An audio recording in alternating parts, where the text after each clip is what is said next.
The Justice Department stooping to a new low, even for them. New report now claims Biden's DOJ is preparing to charge President Trump under the Espionage Act. This after the very same government was guilty of spying on President Trump's campaign, not to mention government's corrupt Russia-Trump collusion hoax.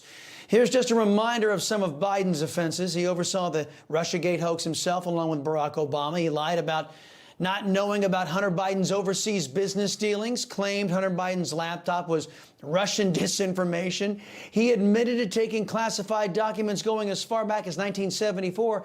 And of course, now we know he is the subject of an FBI criminal influence peddling scheme investigation, according to House Oversight Committee Chairman James Comer. Wow. Let's discuss all of this with Dave Rubin, host of The Rubin Report. Hey, man, it's great to see you again. It's been an awful long time. It's nice to have you back. By the way, the author, he is the author of this book, Don't Burn This Country, which I think is completely appropriate after what we're seeing out there. Now, Dave, you saw this list of offenses Biden is accused of and in some cases admitted to. So naturally, a compromised and corrupt DOJ is going to target the GOP lead contender for President, Donald Trump. Do you think that they really think that Americans don't see what's going on here, or is it just they don't care? You know, I think you could probably argue both of those, and then the truth is probably somewhere in the middle. I mean, look, Biden obviously is deeply corrupt, and whether the American people will ever find out the true depths of the corruption is really more, I would say, at this point on whether the deep state will ever be fully exposed or whether the mainstream media will decide to not just be a partisan outlet for the Democrats anymore, but actually be a fighter for truth. You know, on the Trump side of things, it's, look, they have thrown everything, including the kitchen sink. They've thrown the chicken at him and the kitchen sink, and the guy is still here. He's still around, and every time they throw another charge at him, another ludicrous this, that, or the other thing, or another hypocritical thing that they won't throw at Biden, he actually gets more popular. So in some ways, it's like they're really trying to keep Trump around. So it's hard to make sense of any of this, but you do have to give the Biden family credit. They have pulled off an awful lot. I mean, let's not forget Hunter Biden making what? I think it was 80 grand a month from a Ukrainian energy company while he was smoking crack out of a carpet, and he's still around. So credit where credit's due. These people don't go anywhere. Precisely. You know what? No discernible talent from any of them, and they make millions and millions and millions of dollars. You know, I guess that's talent in and of itself. Well, let's talk 2024. Mike Pence is the latest person to throw his hat into the ring. Latest Harvard-Harris poll shows President Trump with a 35-point lead over his closest challenger. Now, given the unprecedented level of corruption and weaponization of the DOJ and FBI, can't FBI and DOJ actions be considered confirmation of actual government election interference?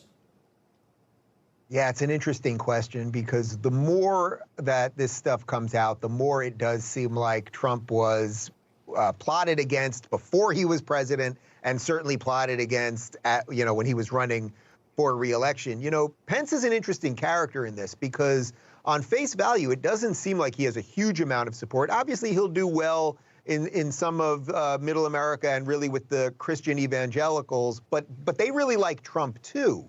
Now, he helped Trump get some of that base, but it doesn't seem like there's like an outpouring of support. For those of us that, have our finger on what's going on online, like, you're not really hearing a lot of people say, okay, I'm all in it for Pence. I don't know what the argument is there. Trump, there's a clear argument. DeSantis, I think there's a clear argument. Pence, I would say Christie, some of these other guys, they're going to have to figure out what that argument is. But, Chris, politics is about jockeying for position, and what everyone's going for isn't necessarily that they will end up being president of the United States. But I watched the announcement yesterday, and I have to tell you, it felt more like a time warp of an announcement from, say, 30 years ago, the types of things you would have heard, rather than what we're hearing, what we should be hearing in 2023. That's actually not even really a full knock on the guy. I'd like to interview him and hear his thoughts. I think he's a decent guy and a patriot. I just don't know that what he's offering right now is exactly what America kind of needs to hear, or is not ready, is willing to hear at the moment. Right, and you're so spot on. I was saying these Republicans, like Mr. Pence, again, great guy. I think I agree with you there, but they still think the Democrat Party is the Democrat Party of the 1990s or the 1980s, and they have no idea what the current incarnation of the Democrat Party really is. Yesterday, I spoke to a former member of this group called Gays Against Groomers. His name is Mario Presence. And I was talking about how the left really doesn't really care about minority issues. They just like to use minorities like, Latinos and blacks to divide the United States. I asked him about the left wing using people like the gay community to advance their Marxist agenda, and here's what he told me. I tend to look at the people who are supportive of these ideas, the people who are opposing the parents, those who are saying that we should be including LGBT things in schools and children. Those people don't have the courage to even show their face. If you notice, the people out there protesting against these parents are generally covered from head to toe. You can't tell who they are, and they're so proud of what they're doing, yet they don't seem to want to show their face. Yeah, here's a guy in the gay community that doesn't like being associated with these people who are trying to normalize relationships between adults and children, and he's had enough of it. What are your thoughts on all this? Well, Chris, I tweeted something out this morning that kind of caught fire. I mean, there's no such thing as the LGBT community. The T's in this community literally want to chop the genitals off the G's and the L's. This is a problem. That doesn't sound very community-minded to me. The problem is that the left, you're right, they weaponize minorities and use minorities to push a political ideology, and when they don't need you anymore, you're out. So the lefties that talk about diversity and inclusion, when they talk about this related to race, say black people, well, they don't really like Thomas Sowell, they don't like Larry Elder, they don't like Tim Scott. Look what happened to him when he was on The View a couple days ago.